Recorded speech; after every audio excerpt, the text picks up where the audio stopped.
Welcome. My name is Kelly Anderson, and this is Fanimated, the animation fan podcast where every week we get a chance to geek out about our favorite animated media. Jamie Krause and Emma Martin are here to help me dive into the expansive universe of Voltron Legendary Defender.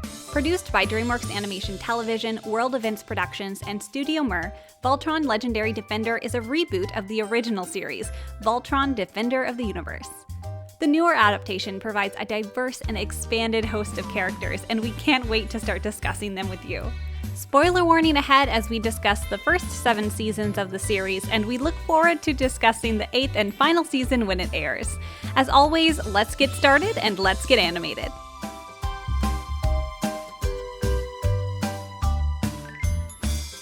Emma, say something. Something. Hey. Okay, did you hear about that guy who stole all the orchestra instruments? Oh no. From the concert? Turns out he got banned.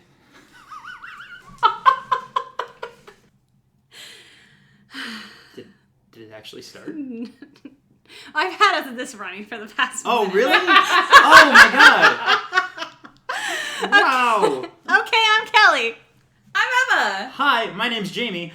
And this is my attempt at having more than one other person on the podcast. Yeah. It's Woo. chaos, hectic. It's crazy. I can't do it. We should end it now. It's Jamie, incredible. Jamie, What? I can't do this. I'm sorry. We're here to talk about Voltron. Something like that. I don't know. Yeah.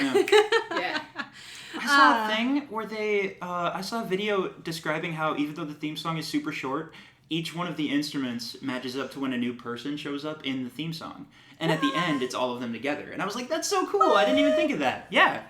That is Whoa. awesome. Yeah. Yeah, like they're all there on instrument and they come together to create the theme song. I think so, if I'm remembering that right. Yeah. No, I think you are right. That seems Uh-huh. accurate. Seems like something they would do. Yep. Well, see ya.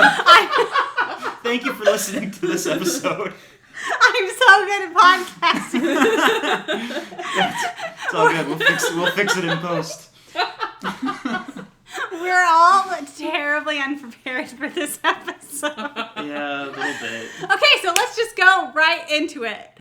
Voltron has a very ridiculous plot. It really does. Yep. Here's the basics. This time I'm timing you. No pressure at all. I'm terrified. Okay. A team of space explorers are on Kerberos. Yes, It's a planet, apparently, that's in the Earth's solar system, but it's not. And they are abducted by aliens. Woo! And one of them, named Shiro, escapes, and then he crash lands on Earth, You're where right about where there are these 3 kids who are in a space program to also become space explorers. Run into him. Also, there's Keith. Also, there's Keith. Also, there's Steve. He's there Voltron, too. Season 1, Episode 1. Also, there's Keith. Totally. And together, it's Shiro and Hunk and Lance and Pidge and Keith. They find the Blue Lion. Ooh. The Blue Lion has a connection with Lance and basically tells them to leave their planet for 6 seasons. Yeah. And be the defenders of the universe. So we gotta get that across at least. Yes. All right. And so, they find a castle where... In space. In a different planet, where... With an Altean princess. Altean Princess Of course. Allura and Karan were frozen for 10,000 years, and now they're not. And then they get all of the lions, because there are 5 of them, when there are suspiciously 5 Earthlings. And There we go. The lions are giant magic robots that also connect to become a bigger giant magic robot. So true. And they need to defend the universe against the Galra. because They're leader. terrible people. Well, they aren't all terrible, Emma. Well, But their leader. Spoilers, yeah. Spoilers. well, Their if you didn't know leader. that. Right. Zarkon. Yes. Zarkon has taken over much of the known universe. Most of it, actually. And so the whole rest of the series is really convoluted ways of trying to stop him. The end. Wow. 2 minutes and 21 seconds. What I wanted to know is, what were their professors thinking when their students didn't come to class the next day? That would be weird. After, like, about a year, did they ever, like, be like, wonder what happened to that kid? Yeah. I always thought, what did they tell their families? You know? Like, that they were just missing? That's a great Or did question. they tell them all a lie? Like, Yeah, because there they're in was an space for a accident. while. And they wouldn't have known about all this Voltron stuff, right? Oh. No, Right. no. So they would just they were here going to classes But and those- they were troublemakers and then they just vanished. But those one Garrison guys did see the blue lion, because they were like, what is that? It's a blue Oh, lion. when they're doing, like, the test drive, Yeah, so to speak. so did they think they were in the Forgot blue about lion? that.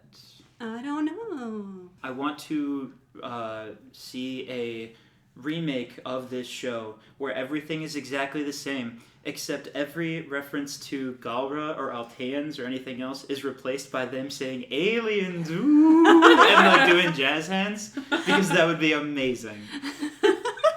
Brought to you by Kelly and Emma in their jazz hands. So good. So obviously there's a lot more to the plot than that, but that's the basis. Yeah. And we should talk about the 5 Earth Paladins. That's what they're called. Yeah. The people who Run. pilot Yeah, the pilot lions are called paladins. So we have Shiro, Keith, Pidge, Lance, and Hunk. And later, Allura also becomes a paladin. Because again, this is a very convoluted plot and It lots gets of real things happen. confusing. People start piloting other lions, and some people are dead, but not. It's a very confusing show. Okay, so Shiro, we'll start with him because he's the leader Right. of Voltron. He's the only one who has any business actually being in space. The other 4 are like 15. Like Yeah, yeah, I have all their ages. Shiro is 25. Keith is 18. This is all at the start of the series because obviously a lot of time passes. Keith is 18. What? Pidge, I or did not know Katie, that. is 15. Huh. Lance and Hunk are both 17 years old. Well, I Keith didn't know is that. 18. Oh my Yeah. gosh. The angst is way too real for him to be 18.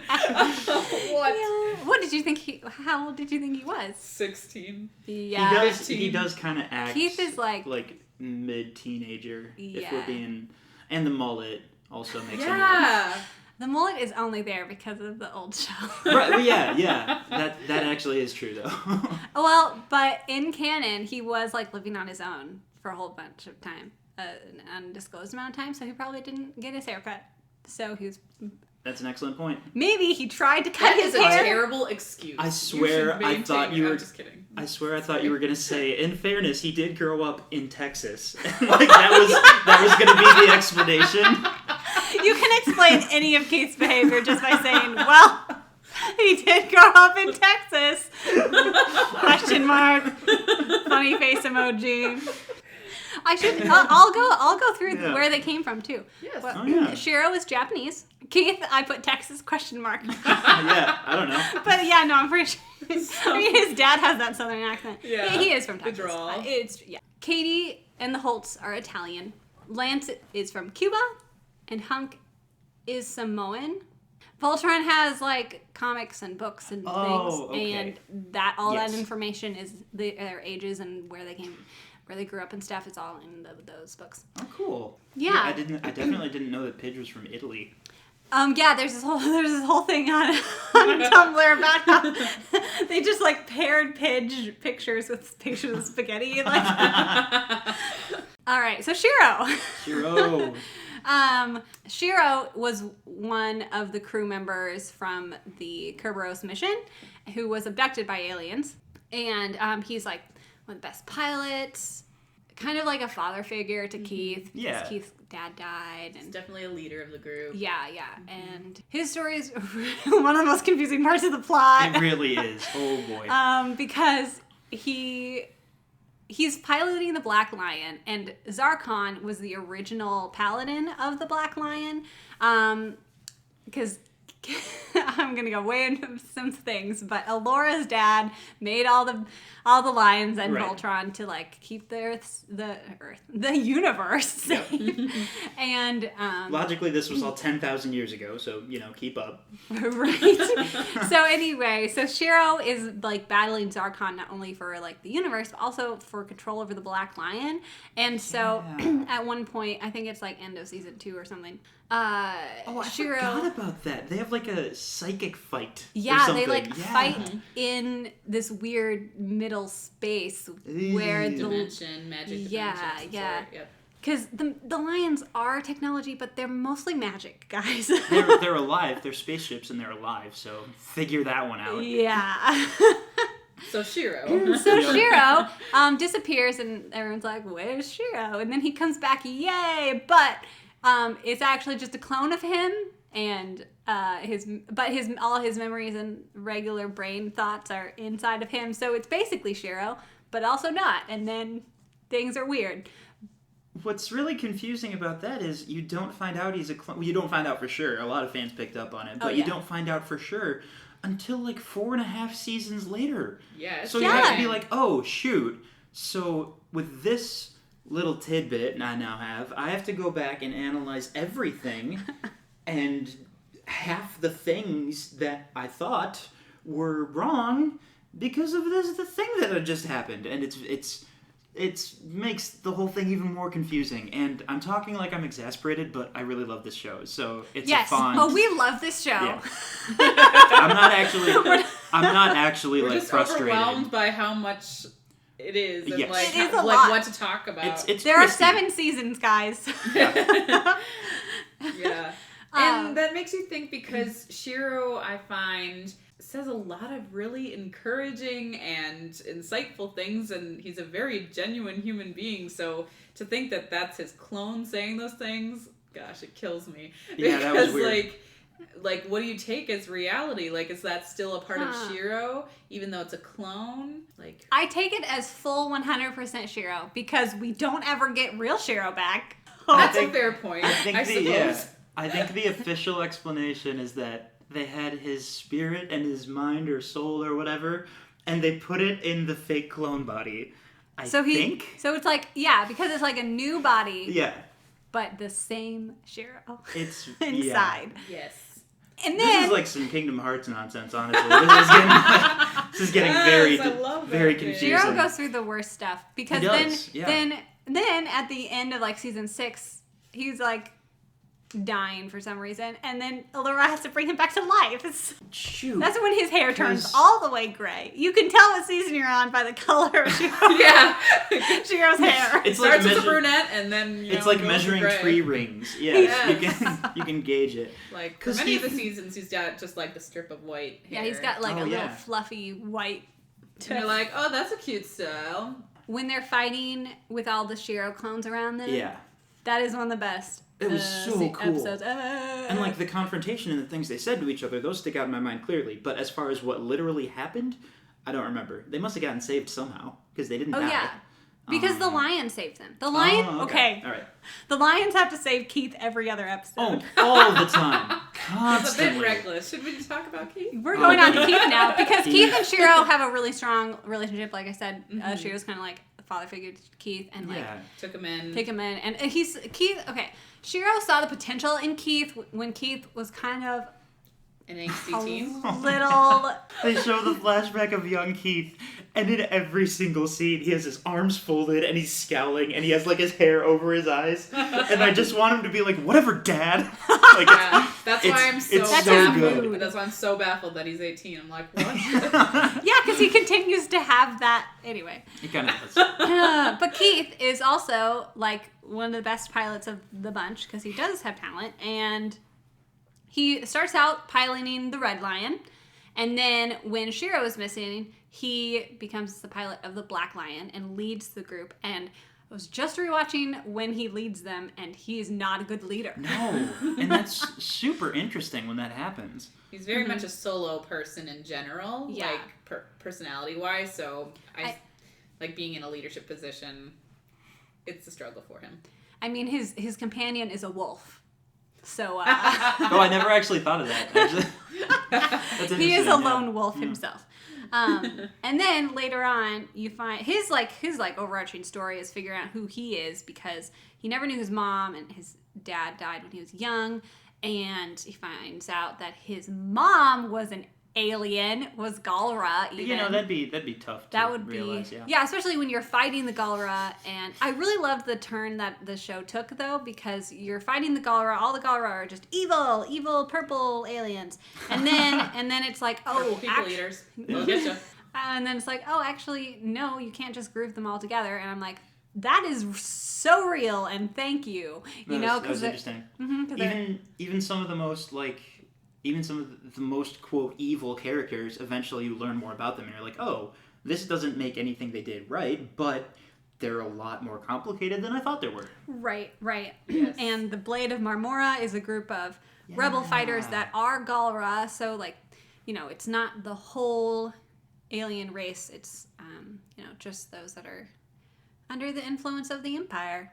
And Keith becomes a Blade of Marmora and kind of leaves Voltron. And actually, I love it, because I love Blade of Marmora Keith more than Voltron Keith. Yeah, he definitely seems to fit in more with that group anyway, because the style about how they go about things is just definitely more Keith's way. Being a little more reckless and rebellious. I was mentioning this before we started recording, that I was looking back over the text that I sent you during, when I was watching a lot of the seasons. I was like, live tweet style, just texting you all my reactions. It's what I love. I require all my friends to do that whenever they're watching something I recommend, because it gives me all life when I get their reactions about things.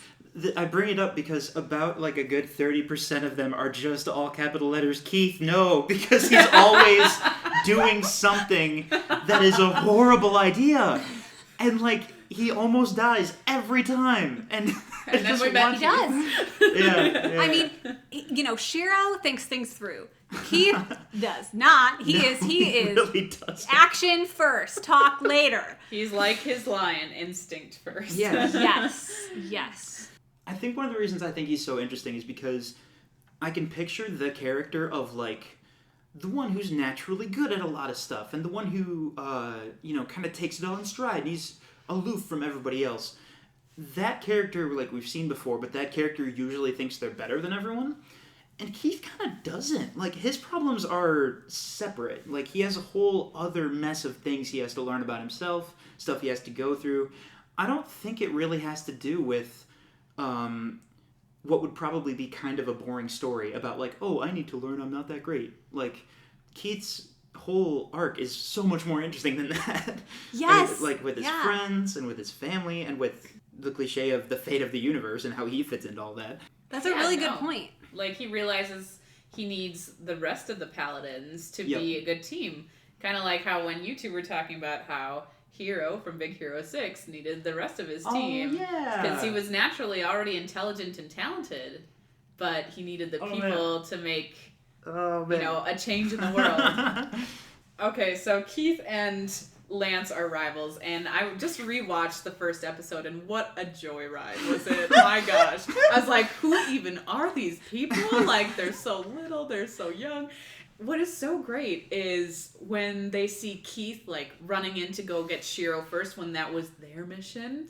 Lance is like, oh, that's that one guy. He's my rival. And then when they finally meet up with each other, getting Shiro, Keith is like, who are you? And Lance is just are you kidding me? I'm Lance. It's such a good intro.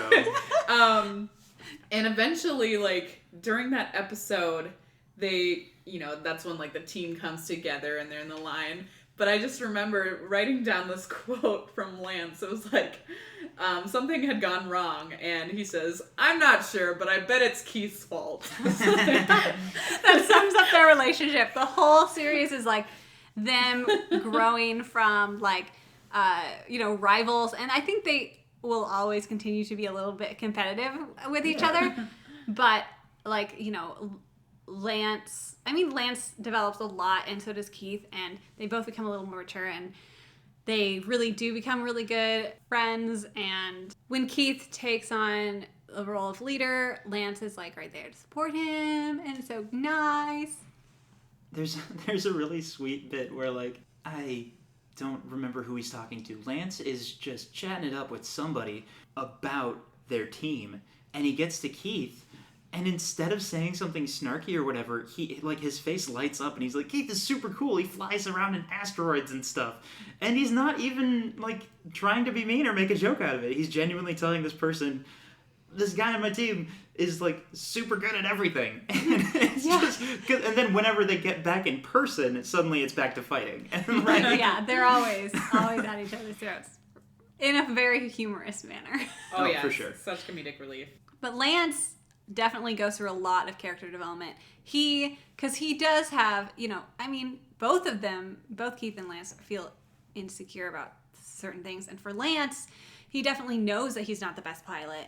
And like the only reason he got into being a fighter class pilot at school was because Keith that's right. dropped out. Yeah. So Lance is literally the bottom of the rung pilot, and he knows that, and he just doesn't want to admit it, but ultimately like he grows to be more confident in his abilities and who he is. And like he joked about like, oh well, the one episode when they are getting that genius alien who's really annoying out of jail. Oh yes. Man, the Kind of shaped like guy. a bird. Or no, he had a beak. Yeah, had okay. a beak, but he Yeah. also looks more like a centipede. He's quite a weird alien. He can't stop talking about like probabilities. Probabilities, Right. and like in this universe, we have this probability of surviving or whatever. Right. And Shiro, this is the one time when Shiro loses it because I love that so much. I forgot about that. Yeah, this scientist annoys Shiro so much that Shiro loses his cool, and he never loses his cool. And Lance is like, oh yeah, I'm the sharpshooter guy, like he's trying to find his place in the order of, Voltron, and they're like, you're the sharpshooter? What? When is since when? Like, but it's actually kind of sad because like Lance is like, well, do they even need me? Like, that's his insecurity. Like he feels like he isn't even needed, and it takes throughout the series for him to realize how valuable he is to the team. He was placing so much value on everyone has a thing, and if I'm not super good at a thing, I'm not going to be useful anymore. Right. Which is like, you in a way you can get how that's ridiculous, but it also is so human. It's so easy to feel that way. And man, I felt bad for him.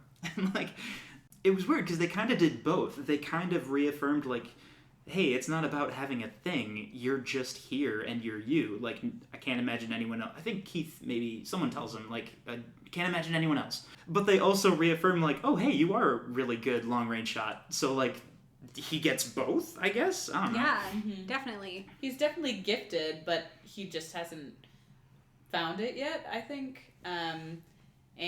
Or rather, like, it's one of those situations where you just have to work hard to develop your skill. Maybe you're not as naturally talented as like Keith per se, but if you work hard, you can, develop and be, better than you were before. I really like how Lance over time grows in humility because at the beginning he's such a flirt and like thinks he's the best and he's like, I got this, guys. I got this situation under control and everything falls apart. Right. He like overcompensates and tries to be amazing when yeah. And because he's such a goofball, I just adore him. Plus he's voiced by Jeremy Shada, which I also adore. Anyway, that's Finn from Adventure Time. So in regards to humility, I love how when Keith becomes the paladin of the Black Lion, you'd think that Lance would get, kind of jealous because, like, they've both been working really hard and improving, and I think Lance has a drive to be a leader. But, like, there might be some initial, like,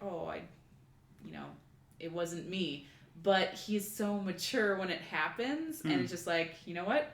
Keith was chosen, and I'm going to roll with it because he's my team member, and I know he can do this, and I can trust in him, which I think is really cool and really mature, and so cute. Ooh. Didn't he kind of get mad at him when Keith wasn't stepping up and, like, taking it seriously? Oh, yeah. Which is interesting because, like you were saying, you could picture him trying to use that as a moment of leverage of, like, yeah, Keith's doing a bad job, maybe we should choose someone else. But instead he's like, no, step up your game, like, we need you. And that was super interesting.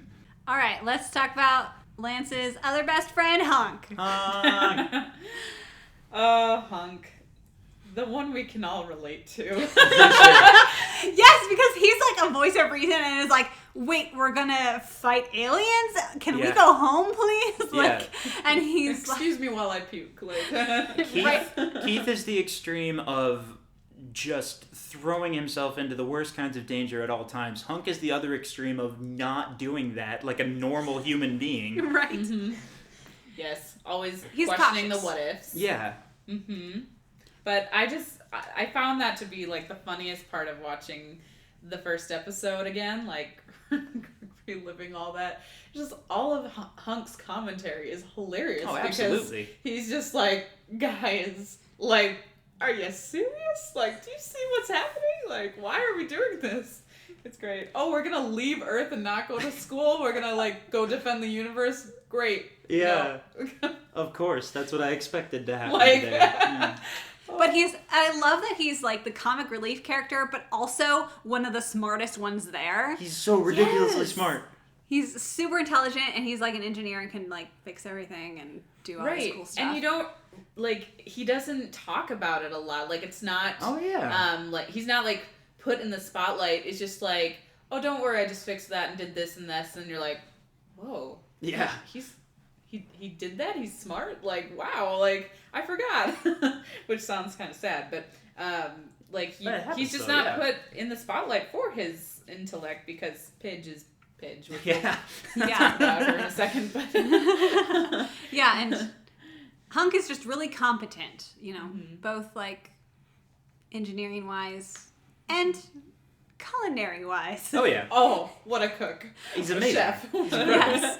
And some of the funniest things have come from that. Like the mall episode. They go to a space mall. Oh my gosh.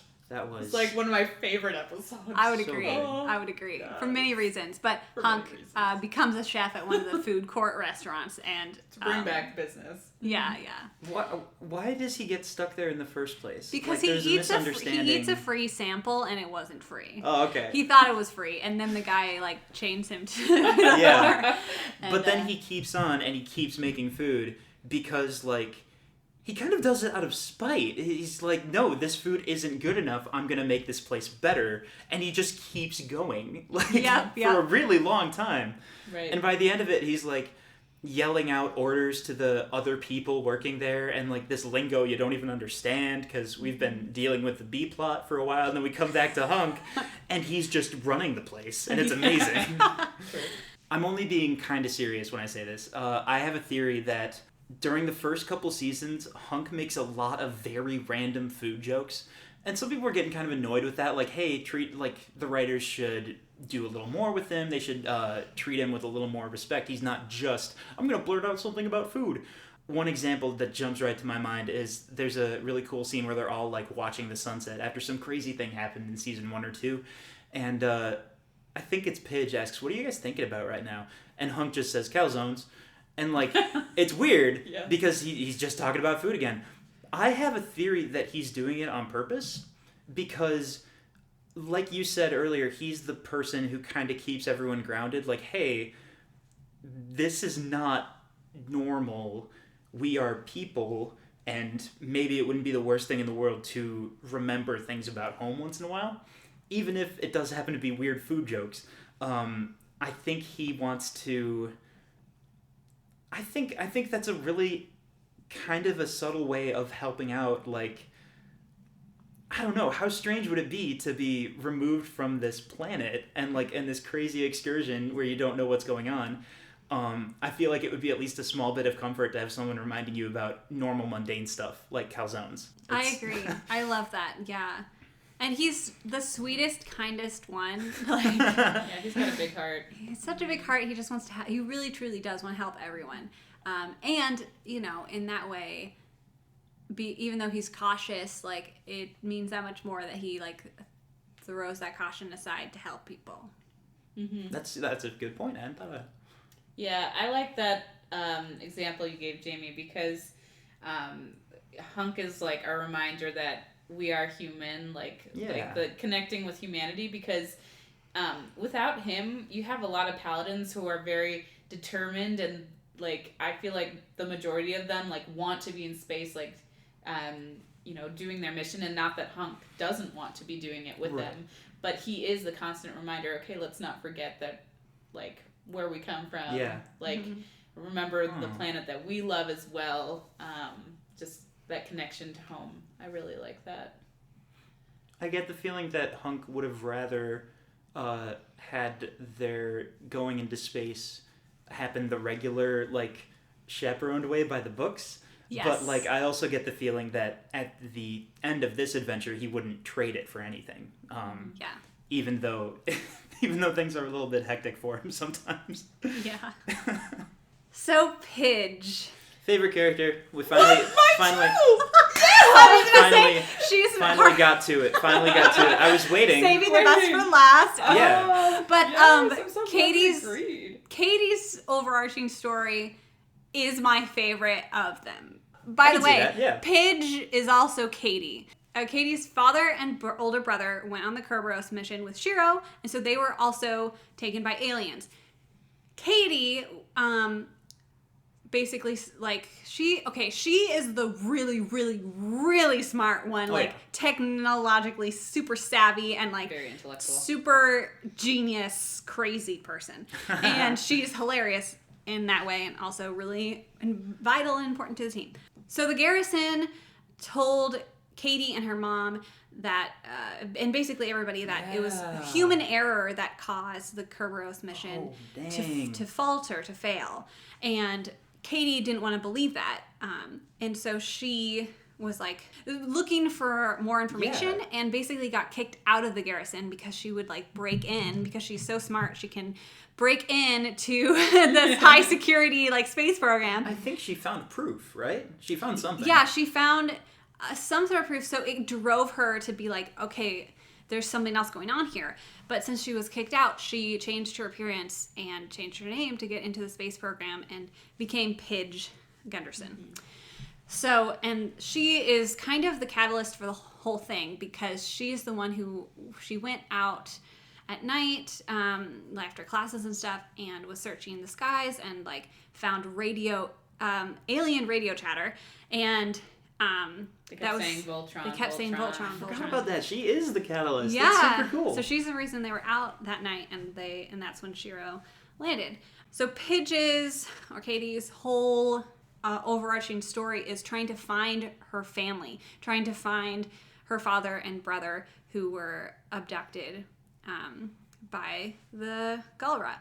And I love it so much, and it's so intense and so great, and at one point they freak you out because you think that her brother is dead. And it is the most beautiful scene, though, because she like lands, she's like following all these clues and finding all these things like throughout all of these seasons, trying to find them. Journey. Such a long journey. And you just want them to be together. She gets to this planet, and there's like this big memorial thing, like statue for like all of the fallen warriors who like died or whatever. And it's just like this whole, like everywhere you see is just like gravestones, and it like all of her clues leads her to a specific gravestone that says Matt Holt, and that's her brother, and she like is crying, everything is terrible, and you literally, I mean, you think that he's dead, so but then rough. they drug us through the mud to get to that. But then it's like, just kidding, there's another clue. Great. And eventually, of course, you find that, her brother has been able to escape and part of the rebel group fighting the Galra.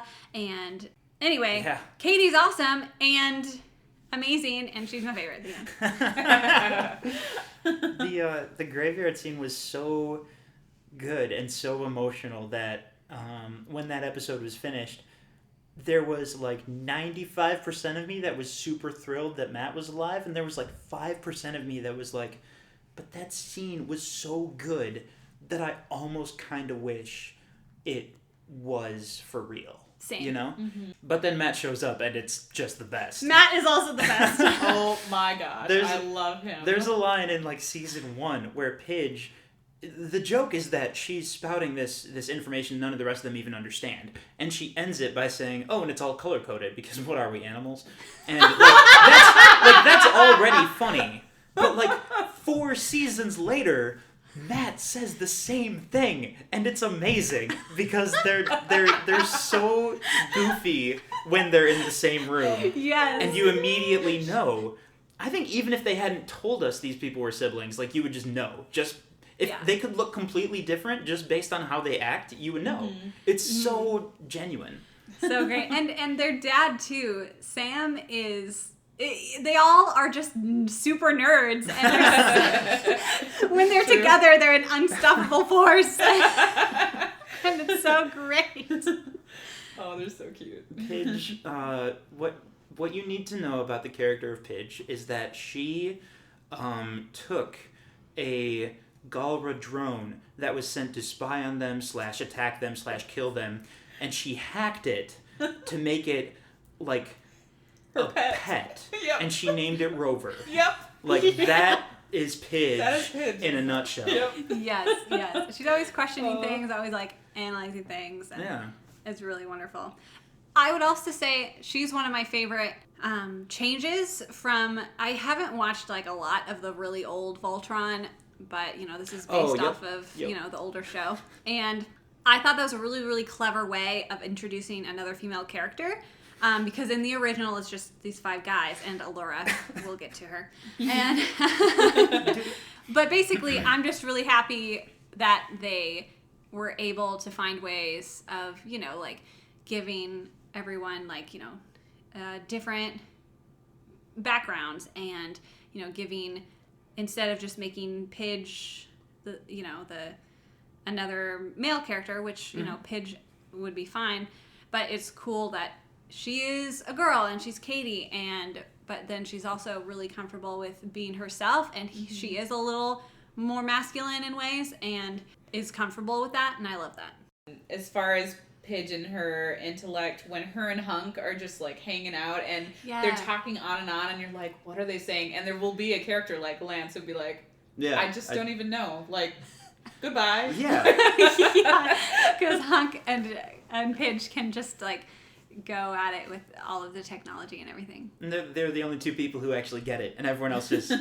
It's so, because like the focus of it is not to. Well, no, I am gonna jump on the Big Bang Theory because it's annoying and I don't like it. I don't need to feel bad about that. A lot of the times the punchline is just, look at these nerds saying stuff. Like, that's the entire joke. Like, they'll say something scientific-y, and then a laugh track plays for no reason other than they're nerds.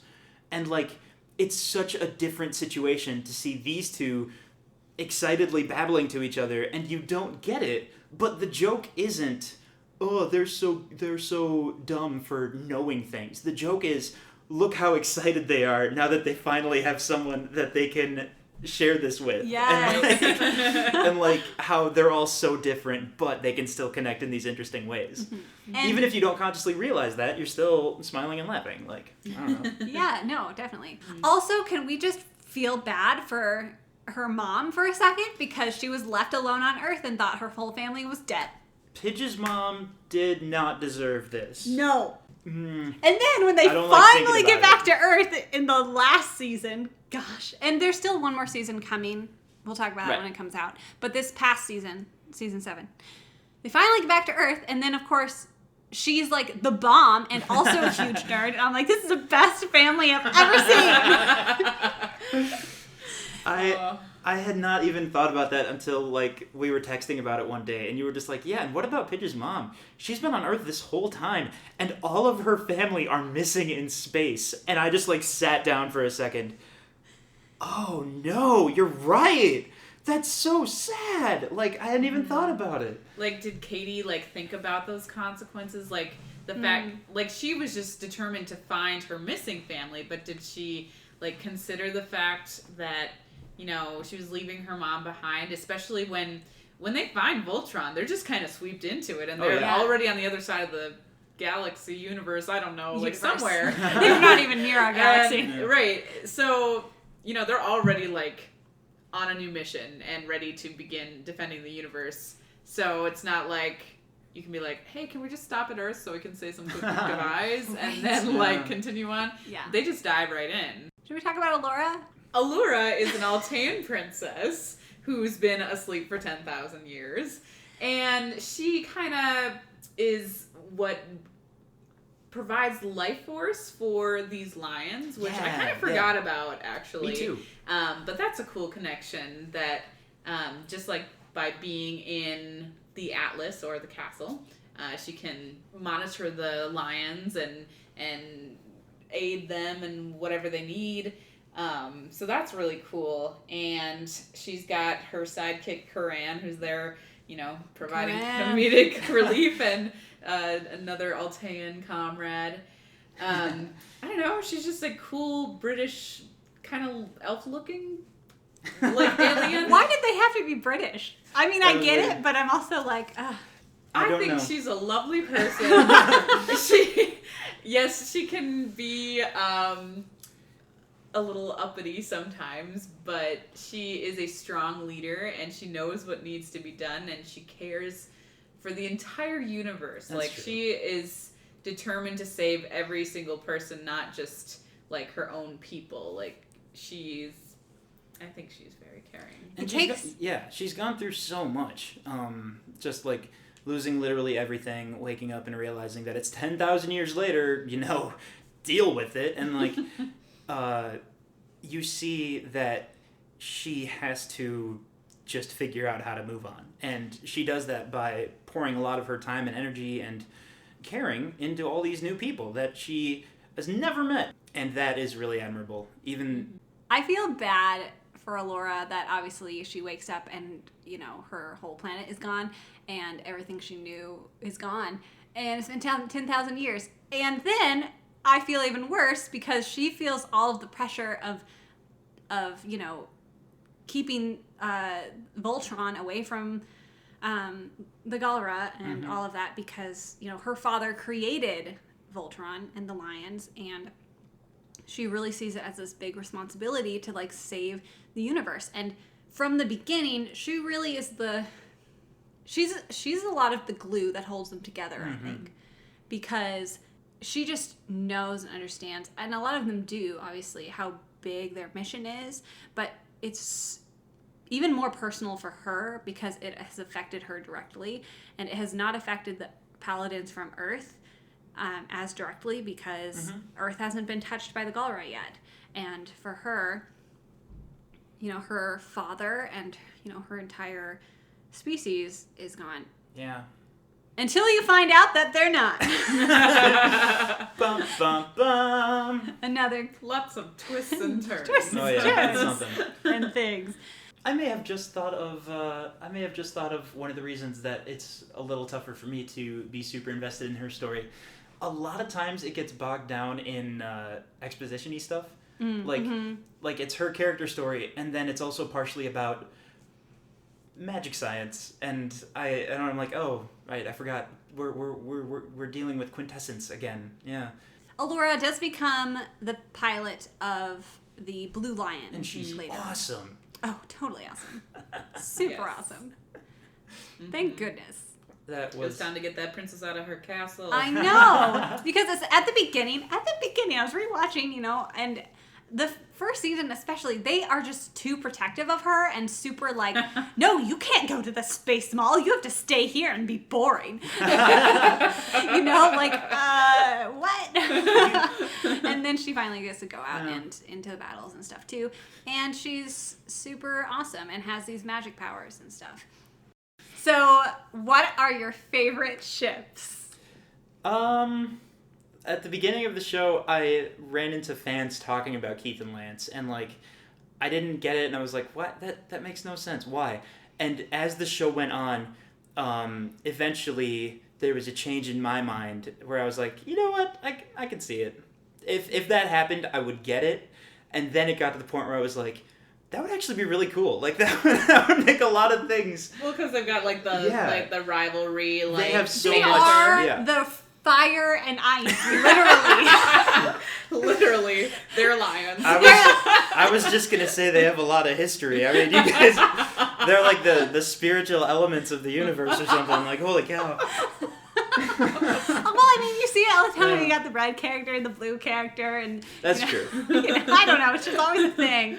But obviously more than that, because I think what I like about that ship, even though at this point I don't think it's gonna happen, is that, you know, they bicker and, you know, because there's been so much development with their relationship specifically. And I still am a huge fan of it, even though I don't think it's going to happen in canon. Mm-hmm. I think it would still be cool. And I'm okay. I'm definitely 100% okay with what's happening in canon, too. Yeah. So in support of it. I think one of the reasons I like that one is even if like you said, it's not going to happen, but even if it was like, quote, fulfilled, I guess, and it like went all the way and they're like, we're officially dating, even if all of that happened and it was over, they would still be so much goofy fun to watch because they're constantly making fun of each other, and that wouldn't end. Like, that would just continue. Like, they would be the funniest couple ever. I mean, I'm just saying. Yeah. Jamie kind of mentioned this, but while watching this show, I texted Kelly much.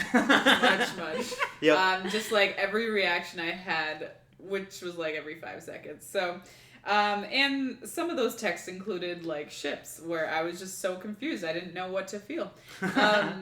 Because in regards to Allura, really, she could go with anybody. Like at first I was like, oh, like Shiro, he's like kind of the head of everybody, and she's kind of the head woman. Like they could be a good, like they're like mom and dad. Yeah, this is good. And then, like as the story progressed, like I was like, ooh, Keith and her had a little moment. That could be cute. And then I was like, no. And then I was like, Lance and Allura, now that's cute. And like obviously, like since the beginning, Lance has flirted with her, and like you will see that coming, of course, in the near future. Lance flirts with everyone. That's true. This is true as well. But it seems like they actually are going in that direction now, though. I think it's finally happening. Yeah. I mean, they hugged. Well, that's intense, guys. Like camping. But anyway. But despite all of these conflicting feelings about where I lie with ships, I found that at the end of the day, something that won't happen but I would really like is Lance and Pidge, because there are so many moments when Lance is just being a goofball and Pidge is just like, Lance, seriously, can you just get it together? Like, stop this. And like the way she like responds to him, and like I even noted like sometimes when he would like goof around with Allura, Pidge would get annoyed. And so to me, I was just like, oh, is there a little something there? Oh, a little jealousy. Okay. So it's like I said, it's not gonna happen, sadly. But I think I actually like them paired together the best. I will say that this show does not give any clues about ships. No. This is all fan stuff, because the show does not focus on romantic relationships barely at all until like recently. Like obviously Lance throughout the series flirts a lot and is kind of every girl he meets. But they don't, they really do leave it like, you don't really know what direction they're going to go. Until this last season, where I was like, no, Lance and Allura is probably their end game. One of the most surprising moments for me in this last season was when Lance sat down and, I don't remember who he was talking to, probably Hunk, but he just straight up said, like, hey, I have feelings for Allura and I don't know what to do about it, and it's like, I'm like having trouble processing that. And like, that was so normal. Why? That was like the rational and responsible thing to do. And I don't see that ever. Especially from him. What? It shows you that maturity, right. growing. In so many other shows, people will be like, how do I deal with these feelings? I think I'll just not talk to anyone and assume the worst all the time. And a series of miscommunications will lead to us almost breaking up. Yes, that's a good plan. And like, that doesn't happen. I mean, obviously they're not really dating or anything yet, but it was still so cool to see him deal with it in that way. The one ship that has remained constant the entire series is Shay and Hunk. It's true. It's the only one that really matters. It is. It's the purest thing in the universe, and I will fight you. Okay, Emma, I think I kind up? of differ on this. Yeah. I mean, okay. All right. She is sweet. Like, I think they're good together. Yes, I don't really see anything wrong with the ship. I just have a different preference. No, I can't, like, this is so interesting because which one of them is? I just want to hear more. Okay, the new Altan chick that they meet at the very end. Oh, is it like Ray? I don't remember. Ray. It starts with an R, something like that. Her name is Ramel, the newest Altan member. Mm-hmm. I, first of all, just love her. She's a wonderful Altan person. I almost said human being, and that wouldn't have made sense. But she is also very down to earth. That's true. And in a more sassy way, yeah. Yes, much more sassy. Like, she'll be like they had just gone through a battle when they found her, and then they were like, all right, let's go and do this. And she's just like, wait, team. We're just gonna move on? Like, oh my gosh. And you almost died. And then she's just like, I don't like adventures. Like, what is this? So it's really great because I feel like Hunk shares some of those qualities. But That's now true. he's definitely been on a journey for a long time. So now he's in a place where he's like, I'm okay with adventuring. Now let me help you. Okay. I'll respect that. We just have these like ideas ready to go, and you're just like, but what about this mystery box you've never considered? And then you just like slam dunk it. See, I liked and it's amazing. Yeah. Well, thanks, you are 2 for 2. You are batting 100 right now. Oh, stop. Wait, what was my first one? Lance and Pidge, you made a good case. Oh, thank you. That I hadn't thought of at all before. I'm still gonna be Hunk and Shay all the way. Yes. But anyway, that is my ideal ship is Hunk and Ramel. They are pretty cute together. I rest my case. I still want Shay and Hunk though, and here's why. Yeah. Okay, from the very beginning. Okay, they meet Shay, and Hunk is like, they have to do this thing, and they're like, Hunk promises to come back for her and her whole species and save them, and they do. And it's super cute how Hunk is just like super like.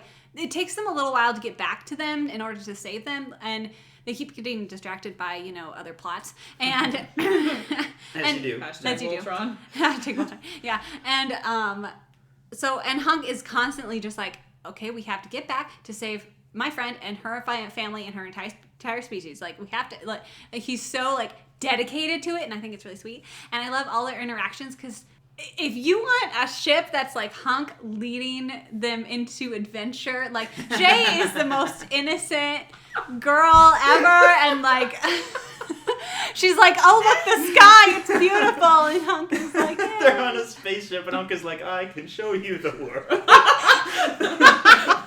It just popped into my brain. That better be some fan art. I'm sure it is. I'm sure it's somewhere. One thing I really liked about their interactions in their episodes, I don't know, there was something really neat and kind of heartwarming that they didn't make a big deal out of the fact that she was an alien. Like, they were just like, no, that's fine. Mm-hmm. And Hunk wasn't bothered by that at all. He was just like, this is a really sweet person that I like, and that's that. And unlike Alora, who looks very human except for her ears and like Right. markings, like Yeah. Shay is an alien who has a very different character design, you Yeah. know, and that makes that. I was gonna make a even joke better. of she looks like a, and nothing came to mind because she doesn't look like anything. She's an alien design that they created for this show, which is super cool. Hunk and Shay are just both so genuine. I do really true. appreciate at the end of season 7, like Hunk's in his hospital bed and she comes in and like my says gosh. hi, and Aww. that is really sweet. Speaking of aliens and all the Yep. different alien designs, do you guys have a favorite species of Ooh. alien or a favorite planet that they've encountered? I honestly like the different Galra. There's like this small team. I don't remember all their names, but there's it's a team of the Lotor's three- generals. Lotor's generals. Yeah, They're so them. cool. The girl with the whippy hair who is voiced by Jeremy Lay. Yeah, my favorite.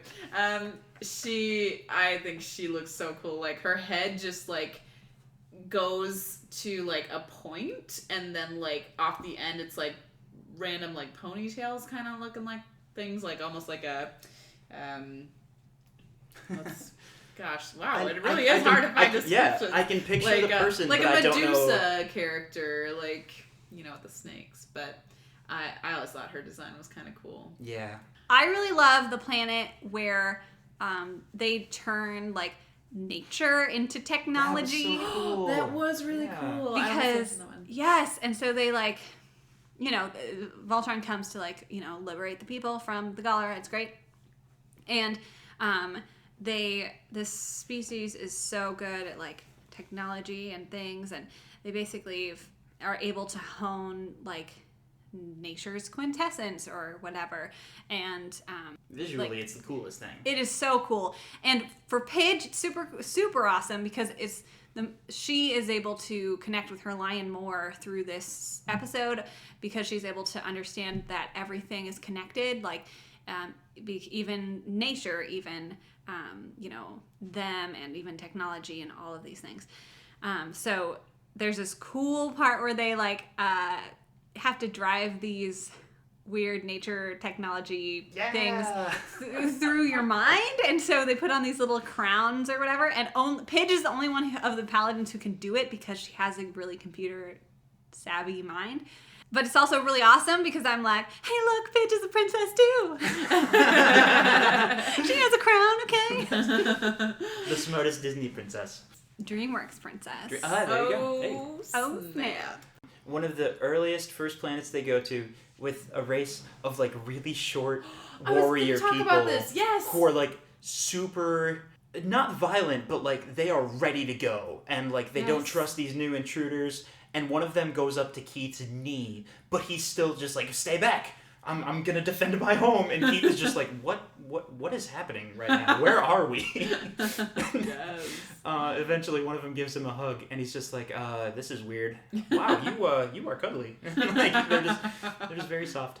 For a second, I didn't know what you were talking about, but that's actually the planet where the castle is originally. Right. Oh, It's like okay. the first one. The first planet the that they're first on. people. Yeah. group that they- Now I do remember that, yeah. They are pretty cute.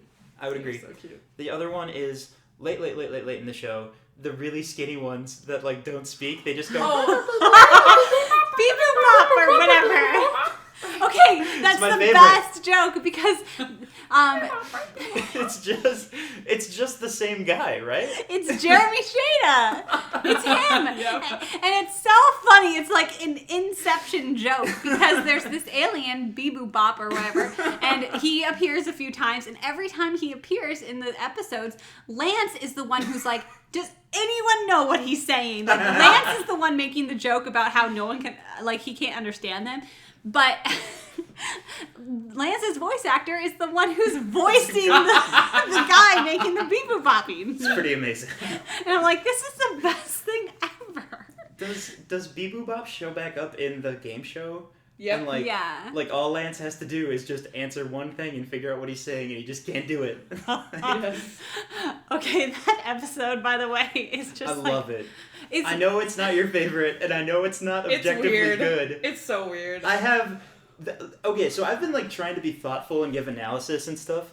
I have no way of defending why, in the middle of the most like action-packed and emotional season, they decided to do a game show in space, and they just bring back all of like the dead villains, and they're just like, "Good to be here, Bob," and like, and it's the best. like, It's not it makes good, no sense. but I love it in my soul. Okay. And like, they have to vote on... He sets up this rule, like, at the end of the game, he's like, you have to vote on who gets to leave, and whoever gets the most votes can leave, but the rest of you are trapped here forever. And 4 of the paladins give really thoughtful, heartwarming answers on, like, I think Hunk should go because he's going to be the one who can unite the people, or I think Keith should go because he's a natural leader. I think Allura should go. I think Pidge should go. And they get to Keith, and he voted for Lance. And they ask him why, and he says, because I really, really don't want to be stuck here for eternity with Lance. That is good. Okay, but let's be honest. The best episode is when they do a D&D role play game. It's the best That is episode. so fun. My world is better for the D&D episode. Yes. It's just... Literally, I texted Kelly and was like, this episode gives me life. It's joy. So good. It's joy in 22 minutes is what that episode I'm gonna be a is. paladin!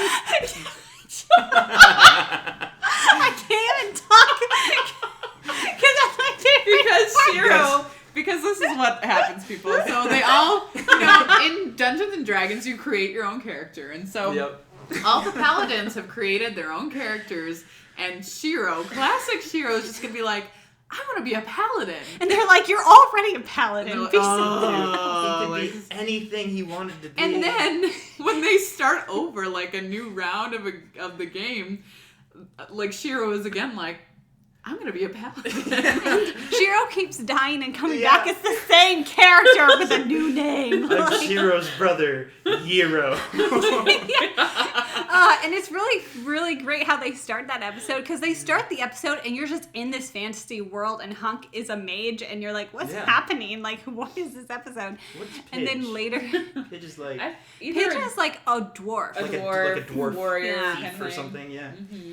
And they're like, you just see them on this quest, and then they run into Shiro in the cavern or whatever. Shiro does not get this game very well. No. This poor... He's trying. He's really trying. And he's invested. He's He's invested having in fun, it. you know? But he's just like, goes on this really long backstory about his character. And then they're like, okay, we're leaving. And then he's like, wait, I'm coming with you. Oh my gosh. It's a great episode.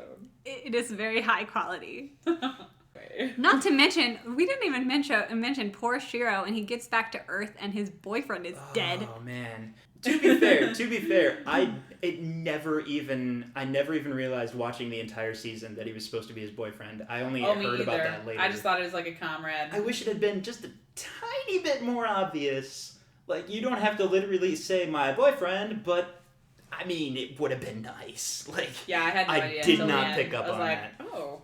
Yeah, I don't know why I picked up on it, but I did. Oh, okay.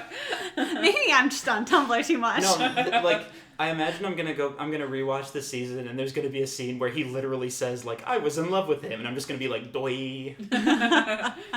Oh, there it is. Yeah.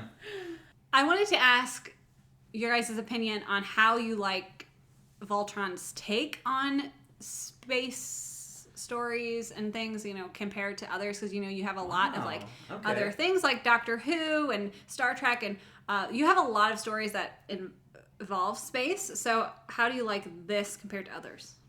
This is an interesting question because I grew up in a family of nerds, and so we were into Star Wars and Lord of the Rings and Narnia and Harry Potter, you name it. And I was never drawn towards Star Wars. My brothers and my dad were super into it. I wasn't as into the sci-fi genre. I liked, more the Lord of the Rings, that, sword fighting and bow and arrows and beautiful, elegant elves, and just more of that genre. And so when I was introduced to Voltron, I wasn't super excited about it because I was like, robots in space, it's okay. I'll just go along with it. But once I got a few episodes in, I got really attached to the characters. And I think that is a big part of why I stuck with this sci-fi show, was because of the character development and the story itself. But just, it feels relatable. Like, you have all these humans who are from Earth, clearly. And though they're taking on this intense mission that seems impossible, you have people like Hunk who remind you of the humanity that they carry. And, sometimes in Star Wars, for example, you have these people who are human beings, but they're from a planet that you can't relate to. Valid, yeah. They're different, places like, oh, that's like a desert-like planet, and that's like an ice planet. I wonder what that's like, I don't know. And so, even though it's cool that, there's these really fun characters that are trying to save the galaxy, I think in Voltron I really enjoyed a lot more because you've got these characters who are like, yeah, we have our life here on Earth, but we're a small part of something huge. We are part of this huge universe, and we want to play our part, whatever it takes. I'm sure I know others, but the only one that's jumping to mind right now is Star Wars. I'll probably think of others later, but in terms of science fiction that involves space or that's about some giant space-centric story, Star Wars doesn't necessarily 100% have to be in space. I think you could do a version of Star Wars where it's just traveling to different places on Earth, and I think you could keep almost everything important, because it seems to me that it's about different kinds of governments and wars and attacks and these relationships, and there's marriages that are supposed to happen, and there are adventures, and there are people trying to rescue people, and there are people betrayed by people, and it doesn't seem to me that space is a vital part of that. And some of the most famous Star Wars moments are a lightsaber battle between two people who are just in a room, or Luke looking at a sunset. I mean, there's two suns, but still. Things that you could picture that don't necessarily have to have space. Voltron, I think space is an important part of the story because they are from Earth, and they're so far, and they have to deal with loneliness, and they have to deal with this crazy new thing that is so not only literally light years and light years away, and they can't go back, at least until recently, but also just completely different, and this crazy new responsibility that's expected of them. And I think space does matter in that way. I think about one of the recent episodes where they get stranded, where they don't have the lines with them, and they're just drifting through space. And it's one of the most horrifying things I've ever seen, just because they have to just wait and look out at the stars and realize that they don't know which way is up, and wonder what could they possibly do now. And it's haunting, and you realize that image of loneliness, of uncertainty, you realize that is in a lot of other parts of the show. That's a lot of the problems they're dealing with. That's a lot of their fears and their doubts, and a lot of things they don't know how to deal with. And that's also why that episode is so terrifying, especially when they start really yelling at each other and kind of ripping off a lot of old scars, I guess. And you just feel crushed because the people who you want to be closer, it seems are now ripping each other apart, and it's because of space. Like, that's the reason. Like, it's so weird to think about. So I guess I would say that this last season in particular has really changed my perception of the show, because it made me think about space in a totally different way. And that's not better or worse. Like, Star Wars is amazing. I absolutely love Star Wars, and I think it has just as many profound ideas and cool concepts and moments that are things I'll remember forever. They just do it in a different way.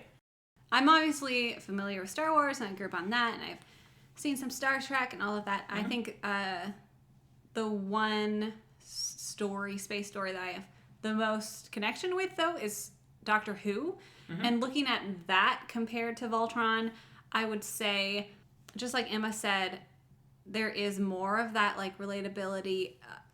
The companion is the human character that is the relatable character, and they're just supposed to be a normal person from the Earth, and that's the connection to the audience. Whereas you have the Doctor, who is this crazy alien, has a lot of baggage, like crazy stuff. And I would agree that, yeah, in Voltron, I feel like there's more connection because, you know, most of the characters are coming from Earth, and yeah, and I see that in Doctor Who too. You know, like sometimes the companions miss Earth and they want to be back, and kind of like this choice between the two. What I think Voltron has is the bridge between.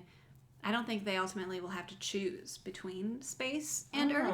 They'll be able to choose both. Cool. I hope so. Really, really quick. Yeah. What have you guys been watching recently? Oh, unless you guys have specific other things to say about Voltron. I don't think so. We have said a lot. Yeah. Okay. I just watched all of Hilda.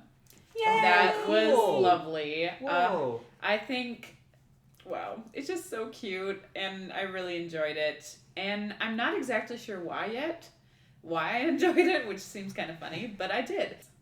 The Dragon Prince. And once again, I was texting Kelly the entire time. Have you finished it? Yeah. How can you not finish The Dragon Prince in like one day? No, I did. I watched it in an evening. I mean, you know, lifetime. Yeah. No. It's so good. Is it called Hilda? Hilda, yes. Hilda. Yeah, it's on my list. I actually have used, quote, my list on Netflix for the first time. Before I was just like, oh, I'll remember. And I was like, no, I won't. So I'm going to actually put things on there so I can watch them later. Some things will stay on there forever, and you're like, yeah. man. But yeah, no, The Dragon Prince, you guys, oh boy. It's got one of the writers, I believe, from Avatar: The Last Airbender. Yes. And it shows because this story is awesome from the beginning. From the beginning of episode 1, you understand that there's more going on than we're the good guys and this is the bad guy threat. From the first moment of the episode, you understand that it's more complicated than that. And the story only gets more interesting. And the characters are delightful and goofy and weird and complicated and sometimes tragic. And I don't even want to say any more about it. It's something amazing. So I have just binge watched almost all of. I still have like 6 episodes left of Camp.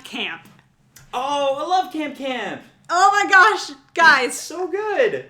So basically, I almost never watch like adult animation, adult quote unquote, because I usually just don't like it for whatever reason. Like, there's a lot of like good like comedy adult animation out there. Like, you got The Simpsons and Futurama and Rick and Morty. I try them, okay? I do give them a try. I just can't sit through them for whatever reason. The crude humor, the gore. I don't know. I don't know if it's gore because I watch plenty of Full Metal, but Amen, sister. Oh boy.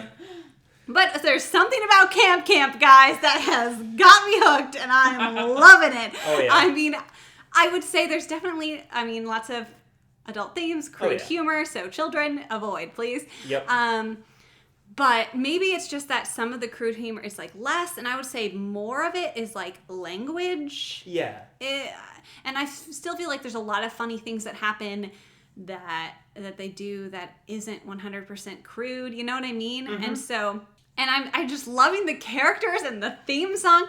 Maybe it's because David, the camp counselor, is just so gosh dang happy and David like is the best. oblivious I wanna to see the this show everything now. else. It's- maybe that's yeah. maybe that's the character I was missing in the other adult stuff. But for whatever the reason is, I love Camp. Everyone needs to watch it. I mean, the first 2 seasons are free on YouTube, so Yeah. there's no excuse. And as you know, the first season, each episode is maybe 9-10 minutes, and they get longer as they go on. But oh goodness, great characters, great humor, a surprisingly touching story. Yeah. If you're averse to swearing, it might not be your favorite, but No. I get the sense that it's not. They put so much heart into it. So like when the main character Max says says a particularly strong curse word you wouldn't expect from a 10-year-old, the joke isn't that, oh, he said something naughty. The joke is that he has this attitude and the people around him have these other attitudes, and David has this complete polar opposite attitude, and like the way they interact with each other is so interesting. It's not just haha we made a dirty joke. It's like they put so much more care into it than that. I don't know. I like it. Thanks so much for coming on the show, guys. Yeah. Yes, thanks for having us. It was fun. Yes. We'll definitely be back to talk about season 8 when it comes out. So when So yeah, expect the next installment in 5 years. all right, bye guys. Bye. Goodbye. Thanks so much for listening. If you want to support the show further, consider leaving us a rating and review. It really helps new people find the show. And let us know your thoughts on Voltron Legendary Defender or any of your other favorite animated media on Facebook, Instagram, and Tumblr at Fanimated Podcast. You can also email us at fanimatedpodcast@gmail.com. The art for this podcast is done by me, Kelly Anderson. You can find me on Instagram at CandorDraw.